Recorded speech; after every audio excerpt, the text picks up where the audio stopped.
Welcome to This Explainer. Today, we're taking a fascinating journey to demystify one of Islam's most important pillars, the Hajj pilgrimage. If you're learning about this for the very first time, you've probably seen those incredible images, right? Massive crowds gathered in pure white garments, or millions of people circling a giant black cube. But what exactly is happening during those moments? Why are they all there? And what's the actual sequence of events drawing so many people from across the globe to this one specific place?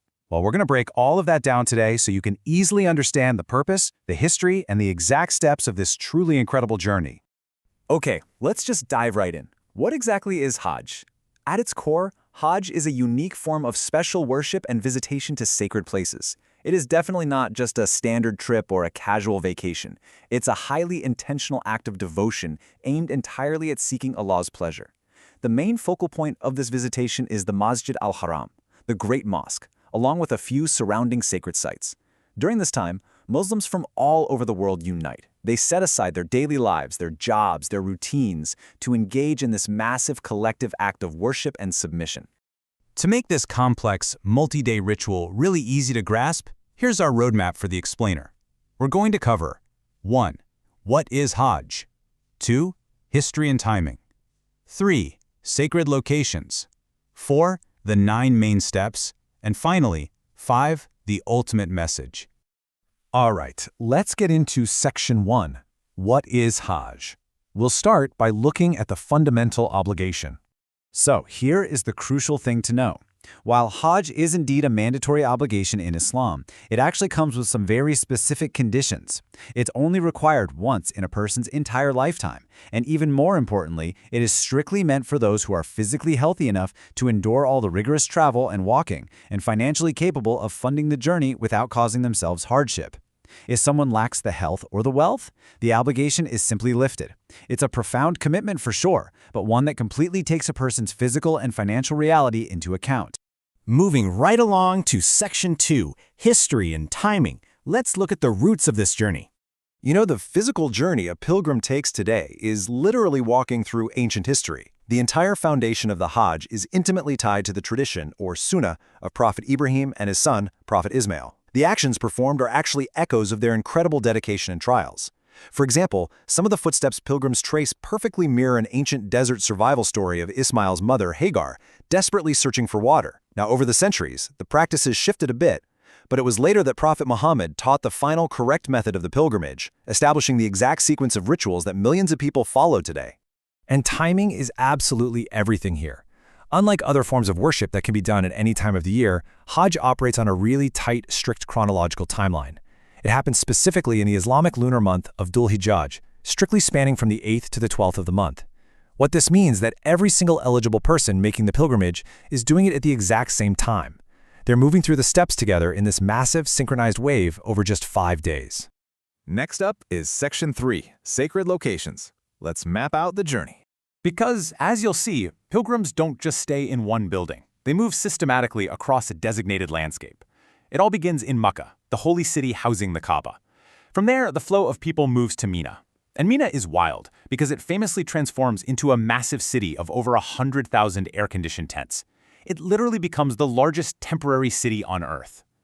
Next is Arafat, which is this vast, wide-open plain specifically meant for gathering and deep prayer. And finally, Muzdalifah, a completely open area designated for an overnight stay under the stars. Okay, on to Section 4, the 9 main steps. Let's walk through the core rituals. Let's see how this all builds day by day to form a really compelling physical and spiritual narrative. Step 1 is Ihram. Now, this isn't just about putting on special, simple clothing.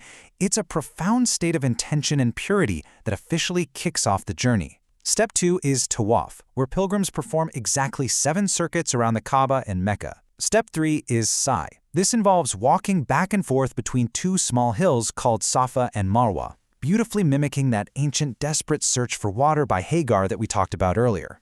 Then the journey moves outward for Step 4, Wukuf-e-Arafah. This right here is considered the absolute pinnacle of Hajj. Millions stand together in the vast plains of Arafat, dedicating their time to earnest prayer and worship. As the sun sets, we reach Step 5. Pilgrims travel to Muzdalifah for an overnight stay in the open air. And here's a cool detail. While resting under the stars in Muzdalifah, pilgrims are actively collecting small pebbles. Why? because they're going to desperately need them for the very next morning. Seamlessly picking up the journey the next morning, pilgrims perform Step 6, Rami Jamarat. Using those collected pebbles, millions of people participate in a synchronized act of rejecting evil by striking pillars that represent the devil. I mean, just imagine the cinematic scale of millions of pebbles being thrown in perfect unison. Right after this powerful moment, we move to Step 7, Qurbani. This is the offering of an animal sacrifice in Allah's name. Step 8 then allows the pilgrims to transition out of their initial state of ihram by performing halq or taksir, which simply means shaving the head or trimming the hair. Finally, for Step 9, the pilgrims return back to their starting point in Mecca to perform Tawaf-e-Ziyarat, a final set of circuits around the Kaaba to officially conclude the core rituals of the pilgrimage. Finally, we arrive at Section 5, the ultimate message. Let's reflect on the lessons of the pilgrimage. When you really step back and look at all these steps, the walking, the waiting, the sheer volume of people moving together, you realize this is a profoundly transformative experience. Stripping away all worldly status, right from the start with those simple garments of ihram, this entire journey is ultimately a masterclass in human character.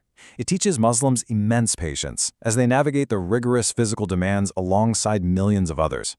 It enforces absolute equality. Think about it. Kings and commoners stand shoulder to shoulder in the exact same clothing with zero visual indicators of wealth or class. And above all, it represents pure, unwavering obedience to Allah, following the exact footsteps laid out centuries ago. To wrap up our explainer today, I want to leave you reflecting on this final question. The Hajj is a specific obligation for a specific time, but its core lessons, those are completely universal. Even if you never make the physical journey yourself, or if you're simply learning about it today to understand a different culture, how can you apply these incredibly powerful lessons of patience and equality to your own everyday life?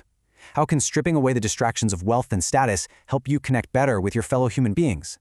Thank you so much for joining me on this explainer, and I really hope this provided you with a clear, structured understanding of the remarkable journey that is the Hajj.